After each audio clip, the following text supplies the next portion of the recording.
Hoot घर में दाखिल हुई। खेतों से बांध कर लाई गई लकड़ियों का गट्ठा एक तरफ रखा और चारपाई पर नडाल होकर बैठ गई। ताहिर मवेशियों को हाँकता हुआ बाड़े के अंदर दाखिल कर रहा था। मौसम खनक, सर्दी बहुत बढ़ गई थी। उनको बाड़े के अंदर बांध कर फिर दूध वाले बर्तन लेने घर आया।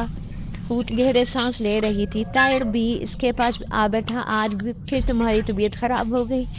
ताहिर ने हूट से पूछा। शायद थकन है, शायद पुट्ठों का इंचा है। बहुत कमजोरी महसूस कर रही हूँ। दिल की धड़कन तेज हो गई है। थोड़ी देर तक ठीक हो जाऊंगी, फिर तंदूर पर खाना बनाती हूँ। कोई बात नहीं, तुम आराम करो, मैं मवेशियों को चारा डालकर दूध निकाल कर फिर आता हूँ। फवाके कहाँ है? वो मुड़ा और हूट से अपने बेटे के बारे में पूछने लगा। वो मकतब गया है, वालिद मोहतरम उसको लेकर गए हैं। ताहिर के जाने के बाद हूट ने अपनी हिम्मत जमा की, लकड़ियों का गट्ठा खोलना शुरू किया। हिम्मत करके उसने सूखी लकड़ियाँ निकाल कर तोशाखाना की तरफ बढ़ गई। मान का ये एक खूबसूरत गांव था जहाँ घरों से थोड़ी दूर तोशाखाना बनाया जाता था, जहाँ तंदूर में आग जलाकर खाना बनाया जाता था। लकड़ियों को तंदूर में डालकर उसने आग सुलगाई तो आग की तपश से उसके दिल रस्ता हाथों में जान आई। उसने फुर्ती से कीमा नरम रोटियों के अंदर बनना शुरू किया और देसी घी में भून कर तरकारी तैयार की। इतनी देर में दूसरी औरतें भी आती दिखाई दी। ताहिर की चचाजाद बहनें भी आ गईं। रोज सेहतमंद खाना बनाती है। उनकी आंखों और जुबान से हंसी टपक रहा था। ताहिर से शादी की ख्वाह थी, लेकिन उसकी अपनी ज़बान की वजह से ताहिर की अम्मी को एक आँख नहीं बढ़ती थी। ताहिर की शादी उन्होंने हूट से कर दी। हूट बहुत गरीब घराने की लड़की थी, लेकिन थी बहुत नेक। शादी के 6 माह बाद ही ताहिर के वालिद का इंतकाल हो गया और 1 साल बाद फवाके उनकी दुनिया में रौनक फिर से ले आया। फवाके को ताहिर के वालिद ज़्यादातर अपने साथ रखते। वो सालाना में मकतब में दरस और तदरीस का काम अंजाम देते थे। सुबह से शाम तक वहीं रहते थे और फवाके को अपने साथ रखते। हालांकि उसकी उम्र अभी 3 साल थी। ताहिर बरामदे के करीन पर बैठा हूट का मुंतज़िर था। खाना ले आऊं, मैं इंतजार में बूढ़ा हो गया हूँ।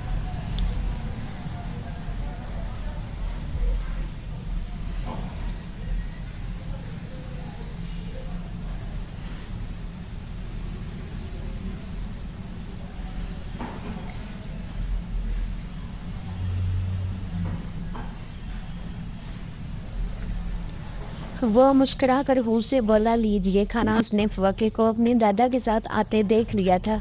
वो उल्टे कन्नों बेटे को अपने को लेने के लिए दरवाजे की तरफ बढ़ गई। सलाम अब्बाजान, रवायती अंदाज में सलाम किया और फवाके को उनके हाथ से लेकर मुंह हाथ दिलवाया। गर्म दूध का गिलास देकर कनीन पर बाप के पास बिठा दिया। हूट इधर आओ, फवाके को अब्बा के पास बिठा दो। ताहिर के लहजे में गुस्सा था। हूट फौरन उसके साथ बरामदे से पीछे दलान में चली आई। तुम्हारा ध्यान किधर है? मेरी तो खैर है, तुम्हारे हाथ से जहर भी खा लूं, पर अब्बा जान का ही ये कुछ ख्याल कर लेती। बासी और बदबूदार कीमे की रोटियां अब वो कैसे खाएंगे? रोटी से इस कदर बदबू उठ रही थी कि खुदा की पनाह वो तो ताज़ा था, पगला ताज़ा था। अब क्या हो गया? वो रो देने को थी। डाला से बाहर एक पत्थर पर बैठ गई और सर पकड़ लिया। मेरे खुदा, ये सब क्या हो रहा है? सुबह से लगी हुई एक नवाला रोटी का नसीब नहीं हुआ। अब यहाँ मत बैठो, आओ घर। हूट ने खामोशी से आंखें साफ की और ताहिर के पीछे चल दी। अभी वो बरामदे की सीढ़ियाँ चल रही थी कि वालिद मोहतरम घर से जाते हुए दिखाई दिए। उसने भागकर खाना देखा तो इसका दिल धक से रह गया। वालिद मोहतरम ने एक टुकड़ा तोड़ा था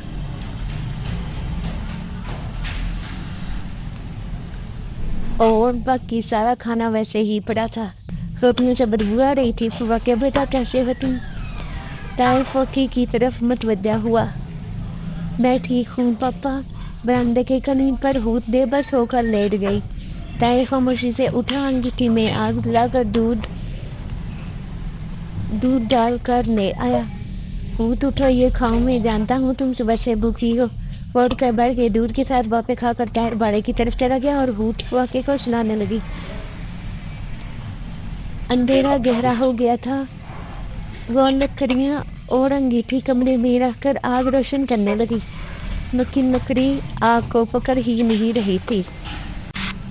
थोड़ी देर में ही कमरे में जलता बल्ब भी बंद हो गया। फिर कमरे में गुप अंधेरा छा गया। फाके हूत अपने बेटे को अंधेरे में ढूंढने लगी, लेकिन अंधेरे की वजह से वो फाके को ढूंढ नहीं पा रही थी। अल्लाह अकबर, अल्लाह सबसे बड़ा है। वो सीने पर बोझ को महसूस कर रही थी। वो बेचैन होकर कमरे के कालीन पर गिर गई। तायर दूध लेकर घर में दाखिल हुआ तो अंधेरा देखकर परेशान हो गया। बाहर से लाइटें जलाकर कमरे में दाखिल हुआ तो हूत को फर्श पर बेसीद गिरी पाया। वो इसकी तरफ लपका। वो होशो हवा से बेगाब थी। वो भागता हुआ बाहर आया। वालिद मोहतरम को मकतब से बुला कर लाया। उन्होंने पानी के छींटे हूत के मुंह पर मारे और दुआएं पढ़कर हूती। हूत ने आहिस्तगी से आंखें खोली। खामोशी से एक एक दरवाजे को देखना शुरू कर दिया और फाके भी बुरी तरह से डर गया। वालिद मोहतरम उसको सीने से लगाए थपकी दे रहे थे। घर की बिजली क्यों बंद है? वालिद मोहतरम ने ताज से पूछा। बिजली के मीटर में कोई मसला है? सुबह किसी को दिखाता हूँ। मैं खाने के लिए कुछ लाता हूँ। वो भागता हुआ चचा के घर पहुँचा। लुबना उसे दरवाजे के बाहर आग सुलगाती हुई मिल गई। वो उससे चचा का पूछने लगा। मुझे इल्म नहीं है कि वो कहाँ है। तुम कुछ परेशान लग रही हो क्या? मैं तुम्हारी कुछ मदद कर सकती हूँ? हाँ लुबना, हम रोटी बनवाना चाहते हैं। हूत की तबीयत ख़राब है। वालिद मोहतरम और हम सब भूखे हैं। तुम फिक्र मत करो, आराम से गिर जाओ और हूत का ख्याल रखो। रोटी तरकारी और कहवा मैं तोशाखाना से बना कर लाती हूँ। तुम्हारा बहुत शुक्रिया। तायर शर्मिंदा हो गया। वो उठे कदमों घर की तरफ भागा। वालिद मोहतरम फाके को संभाल रही थी। वो रह जा रहा था जबकि हूत एक तरफ दीवार को तके जा रही थी। फाके के लिए दूध लेकर आओ। वालिद मोहतरम ने तायर को हुक्म दिया। तायर बर्तन से दूध निकाल कर रंगीतियों में आग जलाने लगा। लकड़ियाँ जलने का नाम नहीं ले रही थी। वो बेकरारी के आलम में बाहर आए तो उसकी हमसाई खातून पानी ले जाते हुए नजर आई। अम्मा, वो चिल्लाया। हाँ बेटा, वो खातून वहीं ठहर गई। दूध गर्म कर दें? वो परेशानी से हाँफ रहा था। तायर सब ठीक तो है? वो परेशान ही। पहले आप ये दूध गर्म कर दें, बाकी मैं आपको फिर बताऊंगा। जाओ। वो जल्दी से दूध गर्म करके ले आई। ताहिर भागता हुआ घर में दाखिल हुआ। वालिद मोहतरम ने दूध का प्याला फाके के मुंह को लगाया तो उसने मुंह दूसरी तरफ फेर लिया।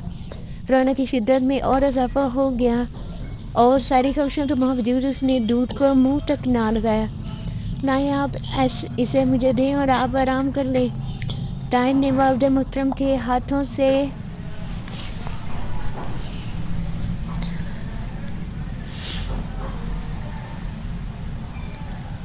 फाके को लेना चाहा। फाके को अपने हाथों में लेना चाहा। उन्होंने सख्ती से इनकार कर दिया। तुम हूत को देखो, हकीमा को बुलाओ और इसका इलाज कराओ। तायर हूत के पास आया। हूत, उठो, बताओ क्या हुआ? इतने में लुबना खाना ले आई। तायर, आप और जहर खाना खाएं, मैं हूत को कुछ खिलाती हूँ। तायर एक तरफ होकर खाना खाने लगा। वालिद मोहतरम ने फाके को अपने सीने से लगा लिया। लुबना हूत को दीवार के सहारे बिठाकर खाना खिलाने लगी। वो एक तक दीवार को देख रही थी, कुछ भी बोल ना पा रही थी। जितना ज़बरदस्ती लुबना ने खिलाया उसने खा लिया। फिर वह एक तरफ को लड़क गई तो लुबना ने उसे कालीन पर लेटा दिया। लुबना की आंखों में शैतानी चमक थी जिसे वालिद मोहतरम ने महसूस किया। अगर आप इजाज़त दें तो मैं एक तबीबा को जानती हूँ। अच्छा नहीं हूँ ताकि हूँ ठीक हो जाए। लुबना ने इजाज़त चाहिए। इससे पहले कि तायर हामी बनता वालिद मोहतरम ने इनकार कर दिया। रहने दो, रात बहुत हो गई है, सुबह इस बारे में सोचेंगे। तुम बर्तन लो और घर जाओ। मर जाना तुम्हारा रास्ता देखती होगी। आप खाना तो खाए, मैं खा चुका हूँ। तुम जाओ। लुबना मुंह बनाती बर्तन उठाकर घर से बाहर निकल आई।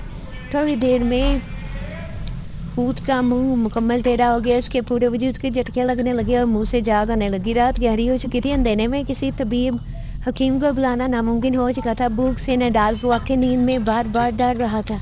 तायर से हूत की हालत देखी ना जा रही थी। उसे थोड़ी देर बाद झटके लगने और मुझे अजीबोगरीब आवाज़ें आईं। जुबान बाहर निकल आई थी और हूत को पहचानना मुश्किल हो गया था। वो एक डरावनी चुड़ैल लग रही थी। तुम तबीबा को बुलाओ। वालिद हुजूर, रात बहुत हो चुकी है, वो नहीं आएगी। अचानक हूत उठकर बैठी। उसकी आंखों में लाल रंग की रोशनी चमक रही थी और दरवाजे की तरफ देखते हुए दरवाजे की तरफ भागी। तायर हूत के पकड़ो। वालिद चिल्लाए। तायर भाग कर हूत को बरामदे से बाहर जाने से रोक रहा था। मैं तो कामयाब हो गया, छोड़ दो, मुझे जाने दो। लेकिन वो बुरी तरह से चिल्लाई। मुझे जाने दो। तायर को धक्का देकर बाहर दरवाजे तक जा पहुंची। ताहिर उसे पागलों की तरह घर में रोकने की कोशिश कर रहा था, पर वो कुछ भी मानने को तैयार ना थी। आखिर तंग आकर ताहिर ने एक जोरदार थप्पड़ उसको रसीद किया।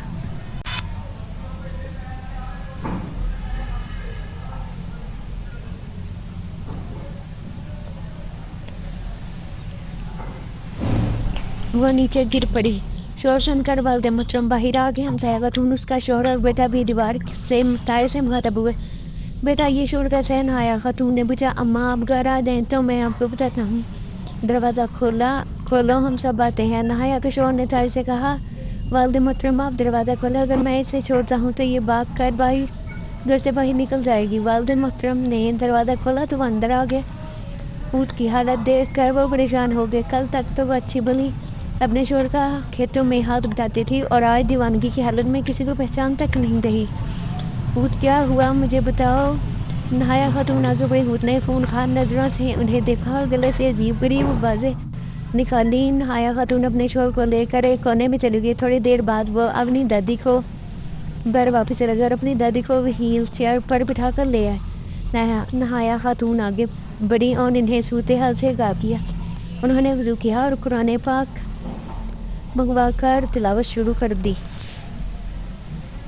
ऊँट ने अपने दोनों कानों पर हाथ रख लिया और ताहिर की गिरफ्त तोड़कर दरवाजे की तरफ भागी।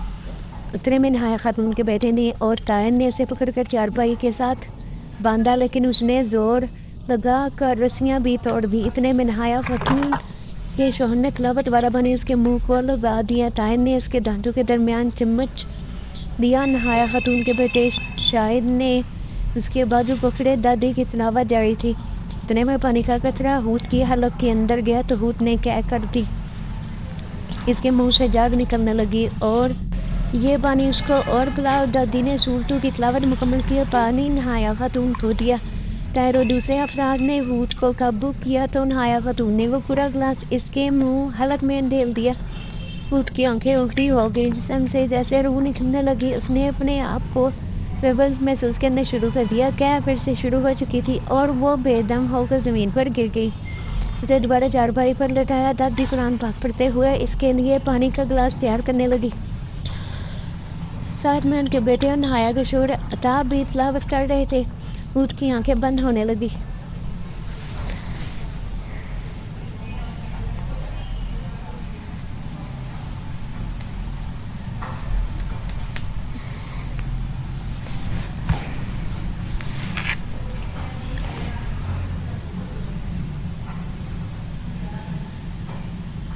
अब वो मजामत छोड़कर पुरस्कून हो चुकी थी। वाक़े को ये पानी पिला दो। दादी ने पानी ताहिर को दिया। परेशानी से ताहिर की हालत ये थी कि उसके हाथ काम पे थे। वालिद मोहतरम तो शाम से ही फ़ाके पर कुरानी आदत दुआएं पढ़कर फूंक मार रहे थे। उन्होंने पानी का गिलास ताहिर के हाथ से लेकर खुद वाक़े को पिलाया। लालटेन की रोशनी में बरामदे की सीढ़ियाँ चलने लगी। घर में इस कदर अंधेरा था कि शहर में कुछ दिखाई ना दे रहा था। ताहिर कमरे में अंगीठी चलाओ, तुम्हारा घर की बिजली तो अब सुबह ही ठीक होगी और ऊँट को कमरे में ले जाओ, सर्दी से इसकी तबीयत ना ख़राब हो जाए। अंगीठी में लकड़ियाँ आग नहीं पकड़ती, इसलिए तो दूध आपके घर से गर्म करवाया था। तुम जाओ अंदर, पहले अस्कार करो फिर आग जला कर आओ। अता आगे बढ़ा और कमरे में जाकर अस्कार में मसरूफ़ हो गया। आधे घंटे में कमरे में आग रोशन होगी। ताहिर और खातून ने सहारा देकर ऊँट को कमरे में पहुँचाया। अब के ऊँट ने आंखें पूरी तरह खोल ली थी, लेकिन जिस्म को हिलाने या हरकत देने के काबिल ना थी। उसका अंग दर्द से टूटा हुआ था। ताहिर, सुबह होते ही तुम अता को दोबारा इस कमरे में ले आना, फिर हम दोबारा बात करेंगे। तुम आराम करो, अब को बुलाने की ज़रूरत नहीं। ताहिर ऊँट के पास जाकर बैठ गया। ऊँट उसने आहिस्तगी से पुकारा, तुम ठीक हो? बोलने की कोशिश करो, मुझे कुछ बताओ, सब क्या हो रहा है?